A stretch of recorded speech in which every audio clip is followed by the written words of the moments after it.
எல்லாருக்கும் வணக்கம். இன்னைக்கு நம்ம பேச போற விஷயம் கணவன் மனைவி உறவுல ரொம்ப ஆழமான, ஆனா பலரும் கவனிக்க தவறுற ஒரு உண்மையை பத்தி. ஒரு கணவன் தன் மேல உயிரையே வச்சிருக்கிற மனைவியை காயப்படுத்தும் போது அங்க உண்மையில என்ன நடக்குதுன்னு என்னைக்காவது யோசிச்சு பார்த்திருக்கீங்களா? பொதுவா ஒரு ஆண் தன் துணைய வார்த்தையாலேயோ இல்ல நடத்தையாலேயோ நோகடிக்கும் போது அது அந்த பொண்ணை மட்டும் சார்ந்த விஷயம் கிடையாது. அவங்க சரியில்லை, அவங்களுக்கு புரியல அப்படிங்கிறது எல்லாம் சும்மா. உண்மை என்னன்னா, தனக்கு கிடைச்சிருக்கிற பொக்கிஷத்தோட அருமை அந்த ஆணுக்கு தெரியல. கடவுள் கொடுத்த வரத்தை புரிஞ்சுக்க தெரியாத அவருடைய இயலாமை தான் அது. கையில வெண்ணைய வச்சுக்கிட்டு நெய்க்கு அலைஞ்ச கதையா பக்கத்துல இருக்கிற அருமையான துணைய உணர முடியாம தவிக்கிறாங்க. ஆனா அப்படி திரும்ப திரும்ப காயப்படுத்தும் போது அவருக்கு தெரியாமலே ஒரு பெரிய விஷயத்தை அவர் செய்யறாரு. அவங்களுக்குள்ள ஒரு மாற்றத்தை அவர் தூண்டி விடுறாரு. ஒரு நல்ல பெண் மனசு வலிக்கும் போது மத்தவங்க மாதிரி உடனே கத்தி கூச்சல் போட மாட்டாங்க. பொருட்கள் எதையும் தூக்கி எறிய மாட்டாங்க. ஏன் சோகத்துல மூளையில முடங்கி போய் வாழ்க்கையே போச்சுன்னு இருக்க மாட்டாங்க. அங்க நடக்கிற விஷயம் ரொம்ப வித்தியாசமானது. ஆழ்கடல் பார்க்க அமைதியா இருந்தாலும் உள்ளுக்குள்ள பெரிய நீரோட்டமே மாறுற மாதிரி ஒரு மாற்றம் நிகழ ஆரம்பிக்கும். அது வெளியே பார்க்கறதுக்கு தெரியாது, ரொம்ப அமைதியா உள்ளுக்குள்ள ஆரம்பிக்கும். அதை பத்தி பார்க்கறதுக்கு முன்னாடி ஒரு சின்ன விஷயம். நீங்க நம்மளுடைய சேனலுக்கு புதுசு அப்படின்னா நம்ம சேனலை சப்ஸ்கிரைப் பண்ணிட்டு வீடியோவுக்கு லைக்கும் போட்டுட்டு அப்படியே ஹைப்ங்கிற ஆப்ஷனை கிளிக் பண்ணி விடுங்க. அப்பதான் இந்த பயனுள்ள வீடியோ இன்னும் பல பேருக்கு சென்றடைய உதவும். ராத்திரி எல்லாரும் தூங்கின பிறகு அந்த நீண்ட இரவுகள்ல யோசனை ஓட ஆரம்பிக்கும். எதை பத்தின்னு கேட்கிறீங்களா? எல்லாத்த பத்தியும் தான். தன்னோட மதிப்பு என்ன, நான் ஏன் இவ்வளவு தூரம் இறங்கி போறேன், நான் காட்டுற பாசத்துக்கு என்ன மரியாதை இருக்கு, நான் எடுத்த முடிவுகள் எல்லாம் சரிதானா, என் அன்பு உண்மைதானா, இப்படி பல கேள்விகள் மனசுல ஓடும். ஆனா ஒரு முக்கியமான விஷயம் என்னன்னா, இந்த சிந்தனைகள் அவங்கள பலவீனப்படுத்தாது, உடைக்காது, இது இன்னும் பக்குவப்படுத்தும். தங்கத்தை நெருப்புல போட்டா அது எப்படி இன்னும் ஜொலிக்குமோ அது மாதிரி மனசு இன்னும் தெளிவாகும். ஏன்னா உண்மையான அன்பு மேலோட்டமானது கிடையாது, அது ரொம்ப ஆழமானது. உங்க மேல வச்ச அன்பு சும்மா பொழுதுபோக்குக்காக இல்ல, தன்னோட நேரம், இதயம், சக்தி எல்லாத்தையும் உங்களுக்காக கொடுத்த ஒரு ஜீவன் அது. இதுல நான் இவ்வளவு செஞ்சேன், நீங்க எனக்கு என்ன செஞ்சீங்கன்னு எந்த கணக்கும் பார்க்கல. கொஞ்சம் யோசிச்சு பாருங்க.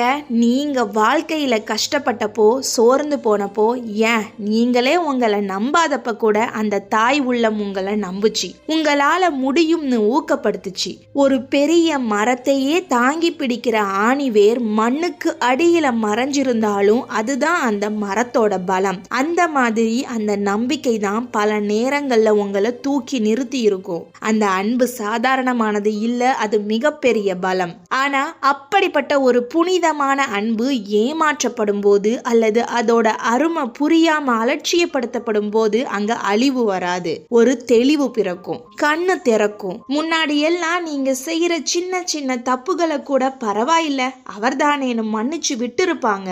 அமைதியா இருந்தா எல்லாம் சரியாகிடும்னு நினைச்சிருப்பாங்க. ஆனா இப்போ அந்த அமைதிக்கும் செஞ்ச தியாகத்துக்கும் அர்த்தம் இல்லைன்னு புரிய வரும். தண்ணீர்ல வரைஞ்ச கோலத்துக்கு எப்படி அர்த்தம் இல்லையோ அதே மாதிரி தன்னை மதிக்காத ஒரு இடத்துல தன் சுய மரியாதையை விட்டு கொடுத்து வாழ்ந்தது தப்புன்னு உணர்வு வரும். அதுக்காக உடனே வெறுப்ப காட்ட மாட்டாங்க. இதயம் கல்லா மாறாது, ஆனா புத்திசாலித்தனம் வரும். தன்னோட மனசை யாருக்காகவும் தேவையில்லாம திறக்க கூடாதுன்னு பாடம் கத்துக்குவாங்க. மதில் சுவர் எழுப்ப மாட்டாங்க, ஆனா ஒரு வேலி போடுவாங்க. நிம்மதியை பாதுகாக்க கத்துக்குவாங்க. கத்துறதுனாலயோ சண்டை போடுறதுனாலயோ எதுவும் மாறாதுன்னு புரிஞ்சுக்கிட்டு தன்னோட தரத்தை உயர்த்திக்க ஆரம்பிப்பாங்க. சேத்துக்குள்ள இருந்தாலும் தாமரை எப்படி ஒட்டாம இருக்கோ அப்படி தன்னை மாத்திக்குவாங்க.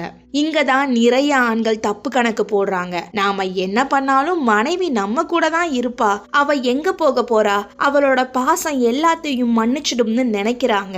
அந்த விசுவாசம் என்னைக்குமே மாறாதுன்னு நம்புறாங்க.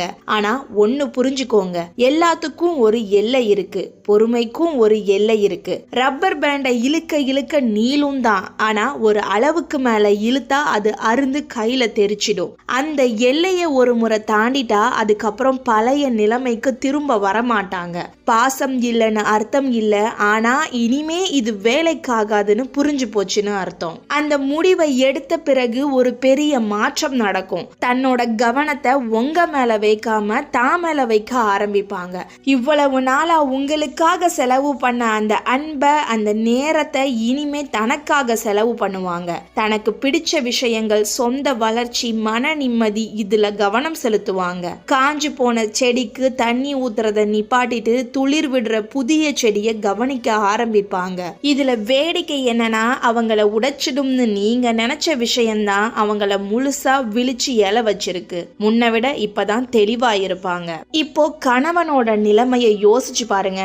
அவருக்கு இது பெரிய அதிர்ச்சியா இருக்கும். ஏன்னா அவர் இதை எதிர்பார்க்கவே இல்லை. மனைவி எப்பவும் எனக்காக காத்திருப்பா, நான் எப்ப கூப்பிட்டாலும் வருவா, நான் இல்லாம அவளால இருக்க முடியாதுன்னு அவர் நினைச்சிட்டே இருந்திருப்பாரு. நான் என்ன தப்பு பண்ணாலும் கடைசியில அவகிட்ட போனா மன்னிச்சு ஏத்துக்குவான்னு ஒரு குருட்டு தைரியம் இருந்திருக்கும். ஆனா இப்போ அந்த பெண் அங்க இல்ல, நகர்ந்து போயிட்டாங்க. தன்னை மதிக்காத இடத்துல இருக்கிறத விட தனக்குத்தானே மரியாதை கொடுத்துக்கிற இடத்துக்கு போயிட்டாங்க. இப்ப பார்க்கும்போது ரொம்ப அமைதியா இருப்பாங்க. அந்த பழைய கோபம், அழுகை, கெஞ்சல் எதுவுமே இருக்காது. இது கணவனுக்கு பயத்தை கொடுக்கும். ஏன்னா நல்ல பெண்கள் என்னைக்குமே கெஞ்ச மாட்டாங்க. தன்னை காயப்படுத்தினவங்களை துரத்தி ஓட மாட்டாங்க. ஒரு அடி பின்னாடி வைப்பாங்க, யோசிப்பாங்க, அப்புறம் எழுந்து அவங்க வழியில போயிட்டே இருப்பாங்க. வில்லுல இருந்து விடுபட்ட அம்பு எப்படி திரும்பி வராதோ அப்படி அவங்க பயணம் மாறிடும். இதுக்கு காரணம் அன்பு பொய்யானது இல்ல. தன் இதயத்தோட உண்மையான அன்பை கொடுத்தும் அது மதிக்கப்படலங்கிறப்போ உள்ளுக்குள்ள ஏதோ ஒண்ணு உடையும். ஆமா, அது வலிக்கும் தான். ஆனா அந்த வலிதான் இன்னும் வலிமையானவங்களா மாத்தும். இப்போ அழுக வரலாம், தடுமாற்றம் இருக்கலாம், ஆரம்பத்துல வலி தெரியாம நிக்கலாம். ஆனா அது நிரந்தரம் இல்ல. ஏன்னா பெண்கள் ஆழமானவங்க. விழுந்த வேகத்துல எழுந்துக்க தெரியும். கடைசியா விலகி போகும்போது அது எந்த சத்தமும் இல்லாம இருக்கும். அந்த மௌனம் தான் இருக்கிறதுலயே ஆபத்தானது. அந்த மௌனம் என்ன சொல்லுது தெரியுமா? இனிமே எனக்கு நீங்க தேவையில்லை, என் நிம்மதிதான் எனக்கு முக்கியம்னு சொல்லுது. காதல் இல்லனா தாம்பத்திய வாழ்க்கைங்கிறது ஒரு போர்க்களம் மாதிரி இருக்கக்கூடாது. நிம்மதியா இருக்க வேண்டிய இடத்துல நித்தம் போராட முடியாது. இது புரிஞ்ச பிறகு உங்களை பழி வாங்கணும்னு நினைக்க மாட்டாங்க, உங்களை சும்மா விட்டுருவாங்க. அந்த விட்டுட்டு போறது இருக்கே, அதுதான் ஆண்களுக்கு பெரிய தண்டனை. அவர் நினைப்பாரு, எனக்கு இன்னும் நேரம் இருக்கு, நான் எப்போ திருந்தினாலும் ஏத்துக்குவாங்கன்னு. ஆனா அவர் திருந்தி வரும்போது அந்த பெண் அவரை தாண்டி ரொம்ப தூரம் போயிருப்பாங்க. மனசு வேற ஒரு நல்ல நிலைக்கு போயிருக்கும். அவங்க இப்ப கோபத்துல இல்ல, அவரை கடந்து போயிட்டாங்க. தாங்கிட்ட இருந்த அந்த உண்மையான கள்ளம் கபடம் இல்லாத அன்பை அவர் இழந்துட்டாருன்னு அப்போதான் அவருக்கு புரியும். நிழலோட அருமை வெயில்ல நடக்கும் போதுதான் தெரியுங்கிற மாதிரி அவங்க போன பிறகுதான் அந்த அருமை புரியும். அப்படி ஒரு அன்பை இனிமே அவர் எங்க தேடினாலும் கிடைக்காது. ஏன்னா கஷ்டமான காலத்துல கூடவே நின்ன துணை, எந்த எதிர்பார்ப்பும் இல்லாம அன்பு காட்டின உள்ளம், அது ஒரு பொக்கிஷம். அப்படிப்பட்ட ஒருத்தவங்க நம்மளை விட்டுட்டு போகும்போது அது சாதாரண பிரிவு கிடையாது, அது ஒரு பெரிய இழப்பு. விட்டுட்டு போன அந்த வெற்றிடம், அந்த மௌனம் எந்த சத்தத்தையும் விட அதிகமா ஒலிக்கும். வேற பொண்ணுங்க கிட்ட அவர் நிம்மதியை தேடலாம், ஆனா மனைவி கொடுத்த அந்த அரவணைப்பு, அந்த பாதுகாப்பு அங்க கிடைக்காது. ஏன்னா அவங்க அவரை வெறும் கணவனா பார்க்கல, தன் குழந்தையா பார்த்துக்கிட்டாங்க. அவரையே அவருக்கு அடையாளம் காட்டினாங்க. அப்படிப்பட்ட ஒரு உறவை அவர் தொலைக்கல, அவரே தன் கையால அழிச்சிட்டாரு. கடைசியா ஒரு உண்மையை சொல்றேன். ஒரு நல்ல பெண்ணை காயப்படுத்துறது மூலமா ஒரு ஆண் அவங்கள மட்டும் இழக்கல, கூட இருக்கும்போது அவர் எவ்வளவு நல்ல மனிதரா இருந்தாரோ அந்த நல்ல மனிதரையும் சேர்த்தே இழந்துடுறாரு. இருந்தப்ப கிடைச்ச அந்த மரியாதை, அந்த நிம்மதி, அந்த வளர்ச்சி எல்லாமே போன பிறகு காணாம போயிடும். காலம் கடந்து உட்கார்ந்து ஏன் தொலைச்சோம்னு யோசிச்சு ஒரு பிரயோஜனமும் இல்ல.